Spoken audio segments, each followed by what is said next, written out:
ఇవాళ మధ్యాహ్నం 3 గంటలకు తెలంగాణ కేబినెట్ సమావేశం కాబోతోంది. ముఖ్యమంత్రి రేవంత్ రెడ్డి అధ్యక్షతన జరగబోతున్న ఈ భేటీలో కీలక అంశాలపై చర్చించి నిర్ణయాన్ని తీసుకోబోతున్నారు. ప్రధానంగా కాళేశ్వరంపై జస్టిస్ పీసీ ఘోష్ ఇచ్చిన నివేదికపై హైకోర్టు ఇచ్చిన ఆర్డర్ పై చర్చించబోతున్నారు.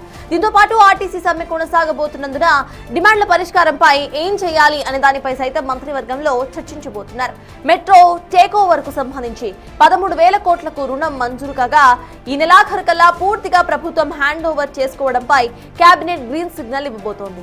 దీంతో పాటు పలు సంస్థలకు భూ కేటాయింపులు, భూముల మార్కెట్ వాల్యూ సవరణ వంటి కీలక నిర్ణయాలు తీసుకునే అవకాశం సైతం కనిపిస్తోంది.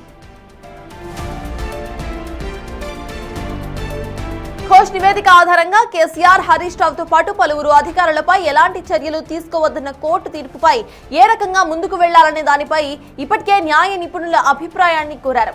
కేబినెట్ లో దానిపై చర్చించబోతున్నారు. హైకోర్టులో డివిజన్ బెంచ్ కు వెళ్లటం లేదా సుప్రీంకోర్టులో ఎస్ఎల్పీ వేయటంపై ప్రభుత్వం ఆలోచన చేస్తోంది.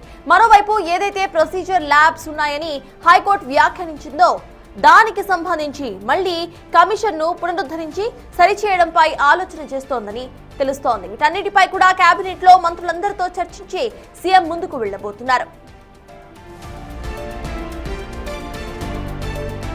అదే సమయంలో కాళేశ్వరంపై సిబిఐ కేసు నమోదు చేయకపోవడాన్ని ఏ రకంగా కేంద్రంపై ఒత్తిడి తీసుకురావాలని దానిపై సైతం కార్యాచరణతో పాటు డీలిమిటేషన్, మహిళా రిజర్వేషన్ల అమలుకు సంబంధించి చర్చించబోతున్నారు.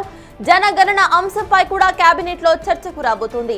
ఇటీవల రిలీజ్ చేసిన సిపెక్ సర్వేకు సంబంధించిన ఇండిపెండెంట్ ఎక్స్పర్ట్ కమిటీ రిపోర్ట్ పైన చర్చించబోతున్నారు. వాటికి సంబంధించి కీలక నిర్ణయం కూడా తీసుకునే అవకాశం కనిపిస్తోంది.